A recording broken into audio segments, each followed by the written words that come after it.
명절을 앞두고 여러분 고향교회를 찾아오신 분들, 또 부모님이 계셔서 이곳에 또 고향을 보러 오고 명절을 지키기 위해서 오신 분들 주님의 이름으로 환영하고 축복합니다.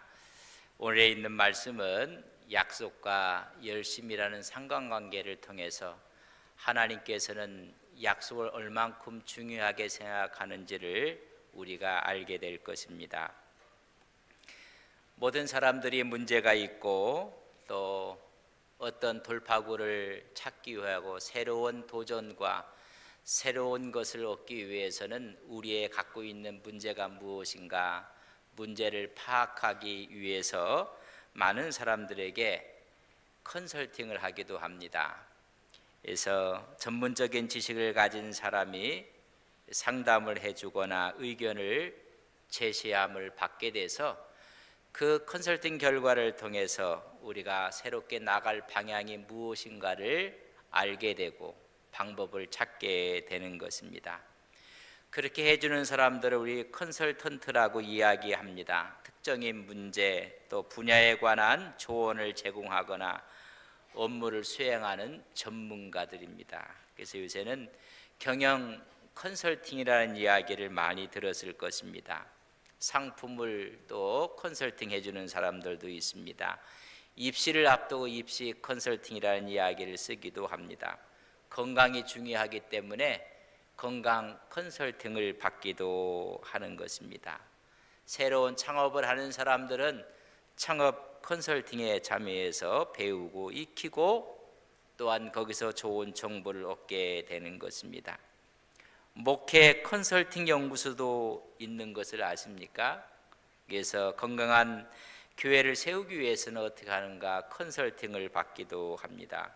교회도 마찬가지입니다. 교회 구조나 건물이나 또 교회 학교 교육을 위해서 컨설팅을 받기도 하는 것입니다. 왜 그렇습니까? 문제가 있고 정체되어 있고 뭔가 새로운 도약을 하고 싶을 때 여러분 컨설팅을 받게 되는 것입니다. 오늘 이스라엘 백성들에게 문제가 생겼습니다. 젖과 꿀이 흐르는 땅에 들어가면 복될 줄 알았더니 오히려 해를 거듭할수록 기근이 찾아오고 말았습니다. 이 기근으로 인해서 백성들의 고통은 심각하게 되었습니다. 오늘 본문에 있는 말씀은 다윗의 통치 기간 중에 초기의 사건입니다. 그래서 컨설턴트를 찾아가는데 다윗은 하나님을 찾아가서 묻습니다. 이 기근의 원인이 무엇인가를 묻게 됩니다. 오늘 1절에 있는 말씀을 저랑 같이 한번 읽겠습니다. 1절입니다. 다윗의 시대에 해를 거듭하여 3년 기근이 있으므로 다윗이 여호와 앞에 간구하매 여호와께서 이르시되 이는 사울과 피를 흘린 그의 집으로 말미암으니 그가 기브온 사람을 죽였음이니라 하시니라. 이 말씀을 보면 현대어 성경에는 흉년이 계속되자 성소에 가서 여호와께 그 원인을 물었다라고 표현을 해주고 있습니다. 문제가 생겼습니다. 하나님의 축복의 땅에 들어갔고 새로운 왕 사울을 패하고 하나님 마음에 맞는 사람을 세웠을 때 기근이 계속 3년간 연속되고 말았습니다. 이 이유가 무엇인가 하나님을 찾아가 물은 것입니다. 신앙생활하고 또한 우리의 삶을 살아가면서 문제가 있을 때마다 하나님을 찾아가서 묻는 믿음의 귀한 종들 되시기를 바랍니다. 다윗은 하나님을 찾아가서 하나님께 물었는데 그 원인을 하나님께서 다윗에게 말하고 있습니다. 그 이유는 사울과 피를 흘린 그의 집 때문이라고 말씀해 주고 있습니다. 기브온 사람들을 죽였다는 것입니다. 죄 없는 사람들의 피를 흘리게 한 이유 때문에 3년간 지금 기근이 왔다고 하나님께서 진단을 해주고 말았습니다. 기브온 사람이 죽은 것입니다. 기브온 사람은 어떤 사람이었는가? 이스라엘과 기브온 족속과 맺은 약속이 있습니다. 이 약속은 여호수아 9장 1절에서 15절에 있는 말씀을 보면 여호수아 때 맺었던 약속, 언약이었습니다. 이때부터 400년 전에 약속한 약속입니다. 그 약속이 지금도 효력이 있다는 것을 말씀해 주고 있습니다. 여호수아가 요단강을 건너 여리고성을 무너뜨렸습니다. 아이성을 무너뜨리고 말았습니다. 가나안 족속들이 서로가 연합하여 이스라엘에게 대항을 하고 대적을 합니다. 헷 족속, 아모리 족속, 가나안 족속, 브리스 족속, 히히 족속, 여부스 족속들이 다 대항을 하고 있습니다. 그때 기브온 주민들만큼은 달랐습니다. 오히려 이스라엘과 화친 조약을 맺고 약속을 하게 됩니다. 그들은 위장을 해서 여호수아를 찾아왔습니다. 곰팡이가 난 떡을 준비했습니다. 가죽 부대는 찢어진 가죽 부대를 준비했습니다. 옷은 낡아졌고 신발은 헤어진 신발을 신고 여호수아 이스라엘을 찾아온 것입니다. 먼 나라에서 온 것처럼 위장을 하고 왔습니다. 그러나 가장 가까이 있는 기브온 족속이었습니다. 와서 종의 관계로 언약을 맺자는 것입니다. 우리는 당신들의 종이 되겠다는 것입니다. 그 언약 약속을 하게 됩니다. 여호와의 이름으로 화친하고 맹세하기를 죽이지 않겠다고 약속을 했습니다. 그 대신 너희들은 우리의 종이 되어야 하느니라. 그때부터 나무를 패며 물을 기른 자로서 종으로서의 약속을 맺게 됩니다. 그 말씀 가운데 이스라엘 가운데 너희들은 영원히 살 것이라고 여호수아 9장 15절에 약속되어 있습니다. 이 약속을 사울이 파기한 것입니다. 맹세했던 약속이었지만 사울은 이 약속을 어기고 말았습니다. 기브온 사람들을 죽였다는 것입니다. 이스라엘 왕의 왕이 된 이 사울은 이스라엘과 유다를 위해서 오히려 그들의 약속을 파기하고 그들을 죽였습니다. 이 사실을 2절에 이렇게 기록을 했습니다. 2절 말씀해 보면 기브온 사람은 이스라엘의 족속이 아니요 그들은 아모리 사람 중에서 남은 자라. 이스라엘 족속들이 전에 그들에게 맹세하였거늘 사울이 이스라엘과 유다 족속을 위하여 열심히 있으므로 그들을 죽이고자 하였더라. 이에 왕이 기브온 사람을 불러 그들에게 묻게 되는 모습을 보게 됩니다. 오늘 성경에 보면 사울의 열심이 기브온 사람을 죽였다는 것입니다. 우리말 성경에는 열심히 지나쳤다고 기록을 했습니다. 바른 성경에는 질투심으로 죽였다고 했습니다. 현대인의 성경에는 민족주의적인 열성 때문에 기브온 사람을 죽였다고 기록을 했습니다. 현대어 성경은 지나친 열성이 그들을 죽였다고 했습니다. 새 번역에서는 뭐라고 말씀했는지 아십니까? 편파적 사랑 때문에 그들을 죽였다고 했습니다. 내 백성이 귀하면 하나님께 약속한 그 사람들도 귀한 것인데 편파적 사랑 때문에 그들을 죽였습니다. 잘못된 열심입니다. 중요한 것은 열심보다는 약속이 우선입니다. 기브온 백성들과 한 약속을 잃어버리고 그들을 죽이고 말았습니다. 언약 약속을 어긴 것입니다. 그렇기 때문에 가뭄과 기근이 3년째 진행되고 있었습니다. 인생이 살다 보면 잘못된 열심 때문에 입는 피해가 크다는 사실을 여러분 아십니까? 잘못된 사람, 악한 사람이 열심을 내면 낼수록 선한 사람이 더 많은 고통을 당하게 되는 것입니다. 이 열심이 문제였습니다. 이 열심 때문에 기브온 사람을 죽임으로 말미암아 다윗 시대에 기근이 찾아오고 말았습니다. 약속을 어긴 사람은 사울입니다. 다윗이 아니었음에도 불구하고 다윗 시대에 문제가 발생하고 기근이 찾아온 것입니다. 400년 전에 약속한 것을 계속 지켜왔습니다. 사울의 시대에 이 약속을 파기했습니다. 그렇다면 파기한 사울에게 그 책값을 물어야 합니다.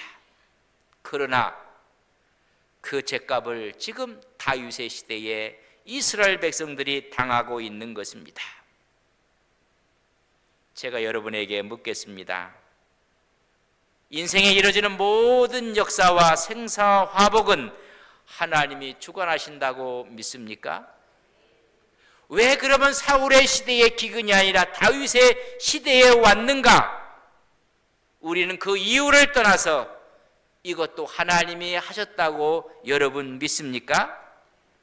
그렇다면 왜 다윗의 시대에 가뭄이 왔을까? 하나님은 뭔가를 가르쳐 주고 싶은 것입니다. 이 사실을 통해서 교훈하고 싶은 것입니다.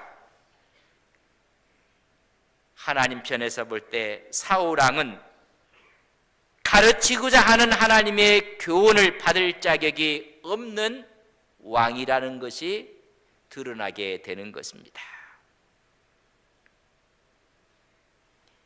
사울 왕이 하나님의 명령을 받게 됩니다. 사무엘상 15장에 아멜렉을 진멸하고 말씀합니다. 그 명령도 지키지 않았습니다. 명령을 지키지 않았던 사울 왕이 하나님의 교훈을 지키겠습니까? 사울은 하나님의 교훈조차 받을 자격이 없었던 것을 하나님은 아셨던 것입니다. 아멜렉 사건 이후에 길보산에서 죽을 때까지 사울의 모습은 자기 중심적인 왕이 되고 말았습니다. 하나님이 주시는 가르침과 교훈을 더 이상 수용할 수 없는 왕이 되고 말았습니다. 아멜렉과 전투 가운데 오히려 변명하고 자기의 기념비를 세우고 하나님 앞에 거짓말을 했던 사람이 사울 왕이었습니다. 그 사울 왕에게 하나님의 레슨이 있었는데 듣지 않을 것 같으니 다윗 시대에 하나님께서 지금 다윗을 통해서 약속의 중요성을 말씀하고 있는 것입니다. 그렇다면 이 기근은 다윗과 아무 관계가 없는 말인가? 그렇지 않습니다. 이 기근에 있기 전까지 다윗과 사울과의 약속을 다윗도 지키고 있지 않았다는 것을 여러분 아셔야 합니다. 그 약속을 지키도록 깨닫게 하시고 하나님이 복을 주시고자 하시는 하나님의 레슨이 있는 것입니다. 약속의 중요성을 재인식하게 만드는 것입니다. 마지막에 이 말씀을 드릴 것입니다. 드디어 이 가뭄의 원인이 무엇인가에 대한 원인을 알게 되었습니다. 그렇다면 이것을 해결할 수 있는 방법이 무엇인 것까지 오늘 우리는 성경에서 볼 수가 있습니다. 사람이 몸에 문제가 생기면 의사 선생님을 찾아갑니다. 여러분, 가장 중요한 것이 여러분 진단입니다. 이 병의 원인이 무엇인가 정확한 진찰을 통해서 진단을 하게 되고 정확한 진단이 나오면 정확한 처방이 나오는 것입니다. 오늘 진단을 했습니다. 그 방법이 무엇인가? 사울의 집이 피를 흘렸던 것이 원인이었습니다. 그렇기 때문에 이 일을 해소하는 방법은 은과 금으로가 아니라고 성경은 말씀해 주고 있습니다. 은으로도 되지 않고 금은으로 되지 않고 이것은 생명으로 갚아야 된다고 말씀해 주고 있는 것입니다. 5절과 6절에 보면 모한 자손, 기브온을 죽인 이 그 사람의 자손 7명을 우리에게 내주소서라고 말씀해 주고 있습니다. 그들을 사울의 고향 기브아에서 목매어 달겠다는 것입니다. 그들을 처형하는 것이 해결 방법으로 제시를 받게 됩니다. 우리의 문제는 다 여러분 무엇입니까? 거기 보면 재물입니다. 다 돈 문제입니다.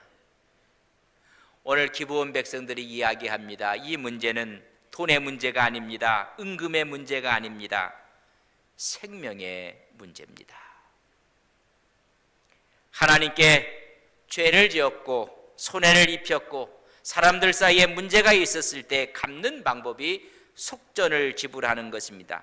다시 말하면 물질로, 돈으로 갚는 것입니다. 두 번째는 생명으로 갚게끔 되어 있습니다. 오늘 이 사건은 돈의 문제가 아니라 생명으로 죗값을 갚으라는 것입니다. 사울의 자손 7을 우리에게 내어 달라는 것입니다.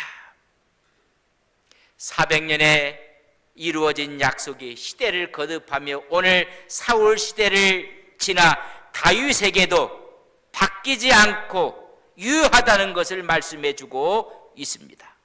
왜냐하면 기브온과 맺은 약속은 여호와의 이름으로 맺어진 약속이었습니다.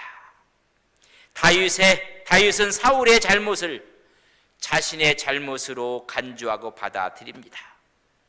해결책에 따라서 사울의 자손 7명을 내어놓습니다. 그 7명이 8절에 보면 그의 이름들이 기록되어 있습니다. 7명은 사울의 첩이었던 리스바의 소생 2명이었습니다.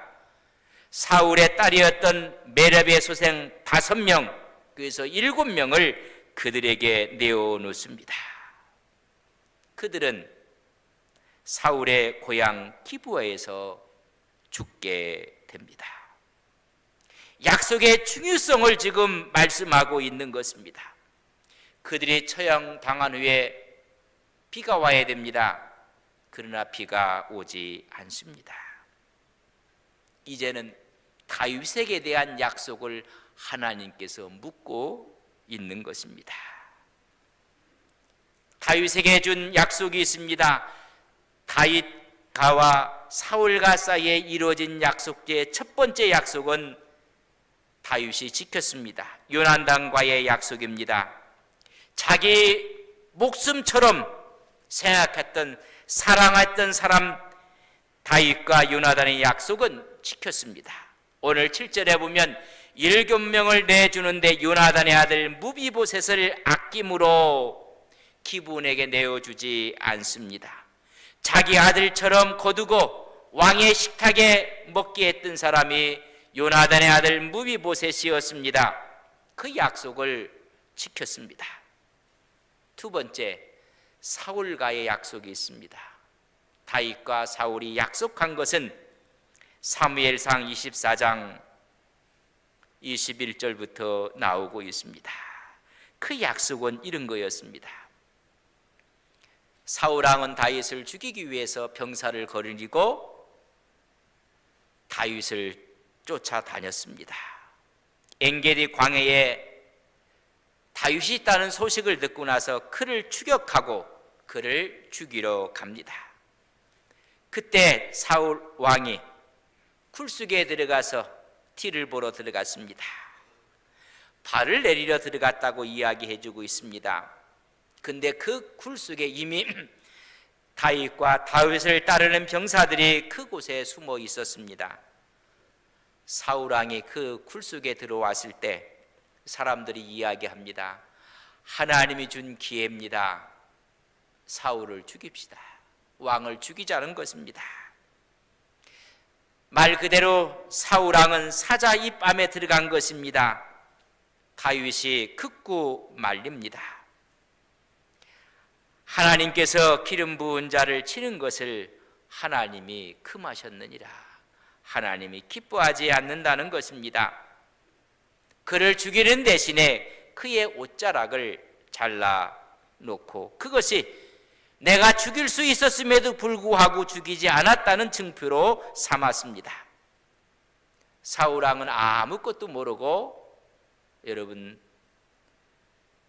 뒤를 보고 나서 굴 밖으로 나가서 다윗을 쫓아 나간 것입니다. 그러나 다윗은 그 굴 안에 있었습니다. 이제 다윗이 굴에서 나와서 사울을 부릅니다. 그의 옷자락 빈 것도 보여줍니다. 그것을 보고 나서 사울이 이야기합니다. 여호와께서 나를 내 손에 넘기셨으나 네가 나를 죽이지 아니했다고 사울 왕은 웁니다. 울면서 하는 말이, 보라, 내가 반드시 이스라엘의 왕이 될 것을 내가 안다 라고 이야기를 합니다. 사울은 제정신일 때는 다윗이 왕이 될 것을 압니다. 악한 악신이 들어가면 그는 미쳐갑니다. 오늘 다윗에게 하는 말이 반드시 왕이 될 것인데 나랑 약속하자. 그때 약속한 것이 사무엘상 24장 21절에 있는 말씀입니다. 두 가지를 약속합니다. 첫째는 내 후손을 끊지 말아달라. 그래서 무비보셋을 살려주고 아들처럼 왕자의 자리로 그를 대우했습니다. 두 번째 약속을 했습니다. 내 아버지 집에서 내 이름을 멸하지 아니할 것을 맹세해달라. 그 말을 듣고 나서 다윗이 맹세를 합니다. 여호와의 이름을 걸고 사울과 다윗이 약속을 한 것입니다. 첫째, 내 후손을 끊지 말라는 것입니다. 요나단의 아들 무비보셋을 왕자로 예우를 합니다. 두 번째입니다. 내 아버지 집에서 내 이름을 멸하지 말아 달라고 굳은 약속을 받아냈습니다. 아직까지 다윗이 이것을 약속을 지키지 못하고 있었던 것을 우리는 이 본문을 통해서 알게 됩니다. 구약적인 배경을 보면 사람이 이제 죽습니다. 죽으면 장사할 때 열조에게로 돌아갔다고 합니다. 열조와 함께 잤다고 표현을 합니다. 열조에게 돌아갔다는 의미는 죽어서 가족의 묘실에 묻혔다는 것입니다. 그러면 그의 이름이 영원히 끊어지지 않고 이어지는 것입니다. 선대로부터 가족의 묘실 가운데 대가 끊이지 않고 묻힘으로 말미암아 내 이름이 이어져 가는 것입니다. 다시 말하면 나를 내 가족의 묘실에 장사해달라는 약속을 한 것입니다. 이스라엘 백성들은 그래서 선대로부터 그 가족 묘실에 다 장사를 지내게 됩니다. 그 가족 묘실은 1m 높이의 돌로 만든 탁자가 있고 벤치가 있습니다. 그 위에다가 숨이 끊어지면 시신을 갖다 올려놓습니다. 자연스럽게 건조한 지역이기 때문에 시간의 흐름에 따라 살은 다 썩어 없어지고 뼈만 남게 됩니다. 그런 그 뼈를 그 벤치 밑에다 갖다 이렇게 놓는 것입니다. 그 다음 세대가 또 죽게 되면 똑같은 방법을 해서 그 밑에 뼈들을 계속 갖다가 거기다가 안치를 하는 것입니다. 거기다 저장을 해서 그들의 이름이 끊어지지 않게 가족묘실에 다 그들을 안치하게 되는 것입니다. 그렇기 때문에 사람이 죽으면 자연스럽게 조상과 함께 묻히고 그 이름이 끊어지지 않게 되어 있는 것입니다. 다윗은 사울과 약속을 했습니다. 그가 원하기는 내 우선을 끊지 아니할 것을 약속해달라. 내 아버지 집에서 내 이름이 멸하지 않게 할 것을 약속해달라. 그랬더니 다윗이 약속 맹세를 했습니다. 그것을 잃어버리고 있었던 사람이 다윗이었습니다. 사울의 뼈는 어디가 있는가? 사울은 사무엘상 31장에 보면 길보아 전투가 있었습니다. 블레셋과 이스라엘이 길보아 산에서 전투가 있었을 때 거기서 자진했던 사람이 사울 왕입니다. 블레셋 사람들은 그의 시체를 벳산 성벽에 달아놓았습니다. 은혜를 입었던 길보앗 야베스 사람들이 용기를 내서 그 시신을 모시고 그들의 사는 곳으로 갔습니다. 야베스로 그의 시신을 옮겨서 그 뼈를 야베스 나무 아래 장사하고 말았습니다. 그의 아버지 묘실에 안장된 것이 아니었습니다.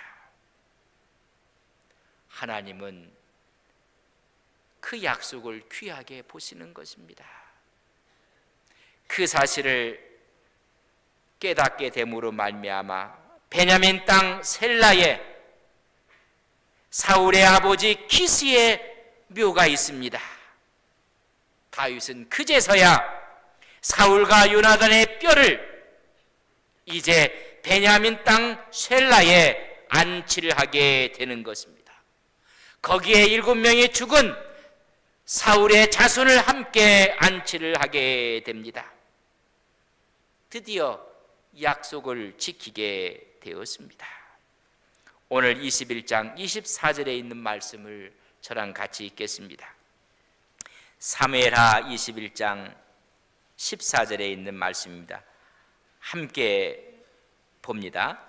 사울과 그의 아들 요나단의 뼈와 함께 베냐민 땅 셀라에서 그의 아버지 기스의 무에 장사하되 모든 왕의 명령을 따라 행하니라. 그 후에야 하나님이 그 땅을 위한 기도를 들으시느니라. 그때에 대해서야 사울과 다윗이 약속한 그것을 지킨 후에야 여호수아와 맺은 기브온가의 사람과 약속을 지킬 뿐만 아니라 다윗이 사울과 맺은 약속을 지켜 그의 가정묘에 안치한 후에 비로소 비가 왔다고 했습니다. 그들의 기도를 들어주셨다고 말씀해주고 있습니다. 사울의 잘못으로 인해서 왕으로서 가장 먼저 해야 될 의무가 무엇인가를 깨닫게 해주시는 말씀입니다. 그것은 약속을 지키는 것입니다. 왕으로서의 우선적인 임무가 무엇인지를 깨닫게 하는 것입니다. 그 약속이 무엇인지든 간에 하나님과 한 약속은 지켜야 됨을 말씀해 준 것입니다. 그 약속이 지켜지지 아니했을 때 하나님의 땅은 기근으로 인해서 어려움을 당하고 하나님의 진노 아래 있게 된 것입니다. 그러나 약속을 준행했을 때 하나님께서 하늘문을 여시고 비를 내리신 것입니다. 옳고 그름의 기준의 문제가 아니라 하나님과의 약속의 문제였습니다. 오늘 우리는 약속을 얼만큼 진지하게 생각하며 지키고 있습니까?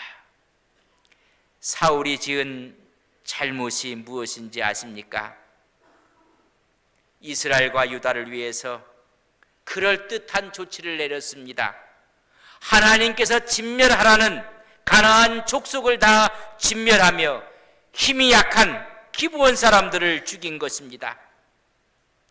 나라의 측면에서, 정치적인 측면에서 그럴듯한 조치를 내린 것입니다. 그러나 약속을 어긴 것입니다. 하나님의 뜻이 아니었습니다. 그들은 열심을 냈지만 하나님의 약속과 거리가 멀었던 사건입니다. 우리에게 그럴듯하게 보이는 수많은 활동들이 얼마나 많은지 아십니까? 하나님을 위한다는 이름으로, 교회를 위한다는 이름으로 약속을 어길 때가 얼마나 많이 있습니까? 중요한 것은 약속을 지켜 준수할 때 하나님 보시기에 좋았더라는 말을 우리는 들어야 합니다. 약속을 지키지 않고 하는 것은 자기의 열심이지만은 자기 보기에 좋은 것입니다. 내가 보기에 좋은 것이 아니라 하나님 보시기에 좋은 일을 하시는 믿음의 종들이 되시기를 간절히 바랍니다. 그래서 그 약속이야말로 상대방의 유익을 위해서 약속한 것은 우리가 지켜야 됨을 오늘 우리에게 보여주고 있습니다. 시편 기자는 시편 15편 4절에 보면 소원한 것은 해로울지라도 변하지 아니하며 지키라고 말씀해주고 있습니다. 오늘 이 사실을 깨닫게 하시는 것입니다. 하나님과 다윗이 약속한 것이 있습니다. 여러분, 사무엘하 7장에 보면 그 약속은 너는 어떠한 일이 있어도 너의 왕권을 폐하지 아니할 것이니라. 다윗은 수많은 죄를 짓게 됩니다. 그럼에도 불구하고 하나님이 약속했습니다. 밧세바의 사건을 통해서 또한 그의 남편을 죽이는 일까지, 마지막에 보면 인구조사를 해서 하나님을 의지하지 않고 사람을 의지했던 그 모든 잘못까지 있었음에도 불구하고 하나님께서 사울처럼 너희 왕권을 폐하지 않겠다는 약속 때문에 하나님이 다윗을 붙잡아 주시는 것입니다. 하나님과 그의 백성 사이에 허락한 약속도 하나님이 지키시는 것입니다. 그 앞에 엎드릴 때 너는 내 백성이 되고, 그를 믿을 때 내 자녀가 되고, 나는 너의 피난처가 되고 산성이 되어주시고 나를 지키신다는 약속은 지금도 유효한 것입니다. 구원의 문제도 마찬가지입니다. 하나님께서 독생성자 예수 그리스도를 이 땅에 보내주셔서 십자가에 우리의 죄를 못 박으시고 우리의 죄의 모든 죄를 토말하시고 구원의 상기를 열어놓으신 그 약속이 오늘도 유효하다는 말입니다. 예수를 믿는 자마다 구원을 얻는다고 말씀했고, 그를 영접하는 자마다 하나님의 자녀가 되는 약속은 영원히 불변한 약속입니다. 우리는 구원을 받았고 하나님의 자녀며 하나님의 복을 받는 사람으로 이미 약속해 놓으셨습니다. 그리스도 안에 있는 사람에게는 새로운 피조물이라고 약속해 놓으셨습니다. 그를 믿는 자에게 천국을 약속했고 왕같은 제사장으로 약속해 주셨습니다. 그 약속이 얼마나 중요함을 말씀해 주고 있는 것입니다. 하나님과의 약속을 지키는 신앙을 갖고 있습니까? 아니면 하나님의 약속을 잃어버린 채 열심만 내는 신앙을 갖고 있습니까? 성경은 다 약속입니다. 구약 옛 약속입니다. 신약 새로운 약속입니다. 하나님과 약속을 지키는 신앙과 하나님의 약속을 지키지 않고 자기 열심만 내는 신앙의 차이점을 여러분 아십니까? 성도들의 모습을 통해서 우리는 네 종류의 신앙의 모습을 볼 수가 있습니다. 첫째는 교인이 있습니다. 교인은 우리 교회 등록하면 다 우리 교회 교인입니다. 여러분, 멤버십을 가진 것처럼 회원 가입한 사람이 교인입니다. 교인들은 약속에 별 관심 없습니다. 교회에 별 관심 없습니다. 내가 등록했기 때문에 그저 교회에 참석을 합니다. 두 번째는 신자가 있습니다. 신자는 자기 자신에게 유익이 될 때 움직여지는 사람입니다. 영적인 유익이 있고 내 삶의 유익이 있고 예수 믿으면 복을 받는다고 하니까는 여러분 움직여지는 사람을 신자라고 합니다. 신자들은 자기가 복을 받기 위해서 여러분 기도하는 것도 자기의 열심으로 기도합니다. 자녀가 고3이면 새벽기도 나오지 말라고 해도 나옵니다. 신자들입니다.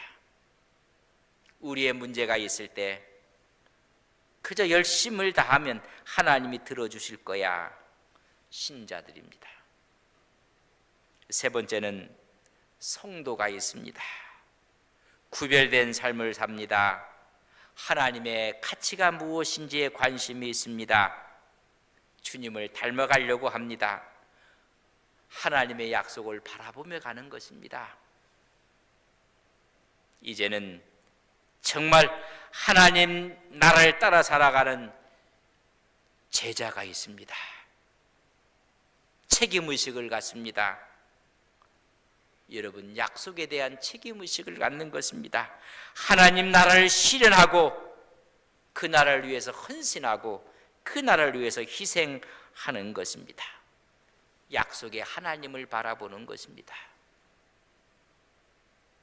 여러분들은 어디에 있습니까? 아직도 자기의 열심 가운데 있는 사람들은 교인입니다. 신자들입니다.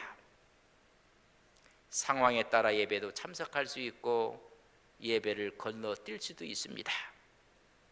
그러나 성도와 제자들은 하나님의 약속에 관심이 있기에 철저하게 주의를 지킵니다. 그 약속이 있기에 하나님 앞에 헌신하고 충성하는 것입니다.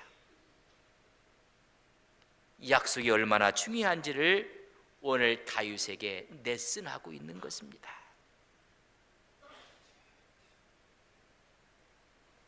믿음으로 살아가는 귀한 우리 믿음의 성도님들이 그 약속을 붙잡고 승리해 나가시는 거룩한 종들이 되시기를 주의 이름으로 간절히 축복합니다.